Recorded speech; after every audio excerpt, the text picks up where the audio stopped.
Sa ibang balita, iginiit ng Chamber of Mines of the Philippines na walang pag-aaral o datos na susuporta sa pahayag ni Environment Secretary Gina Lopez na naghihirap ang mga lugar na mayroong minahan.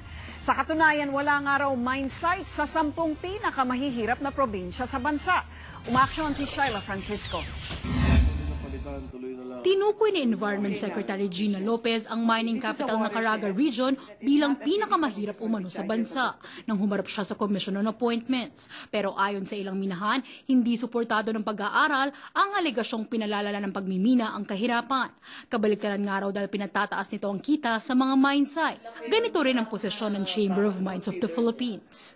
I am just wondering why they want to paint the industry that way. When mining companies provide all the basic services that government may not be able to provide. Mining activities cannot provide all the solutions concerning poverty. It only helps alleviate poverty.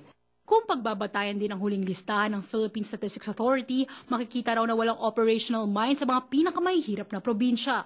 Kaya dapat daw nalinawin ng kalihim kung ano ang basehan ng kanyang pahayag tungkol sa pagmimina at kahirapan.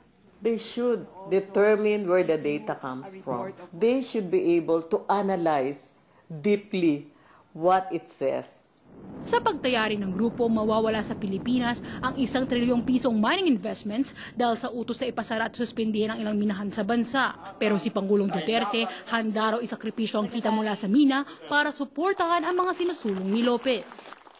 I would rather follow Gina na wag mo na lang minus the 70, maghanap buhay na lang tayo ng iba, get the 70 billion somewhere else, and preserve our environment. Huwag na tayong magbulahan. Paglilinaw ng Pangulo, walang balak na tuluyang ipatigil ang lahat ng pagmimina, lalo't may batas na pumapayag sa operasyon nito sa bansa. You have to do the works that Gina wants, and she will reconsider her decision. But one thing is very clear. Gina has the passion for it, and she wants compliance. She never said that she's going to close permanently the mining companies.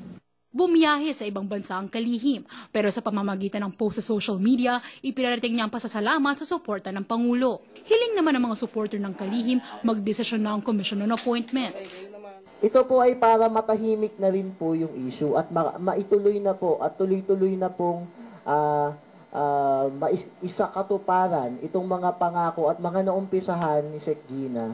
Bukas pag-uusapan ng mga senador ng kabilang sa CA kung i-confirm o i-reject ang appointment ni Lopez. Para sa News 5, Sheila Francisco, Bloomberg TV, Philippines.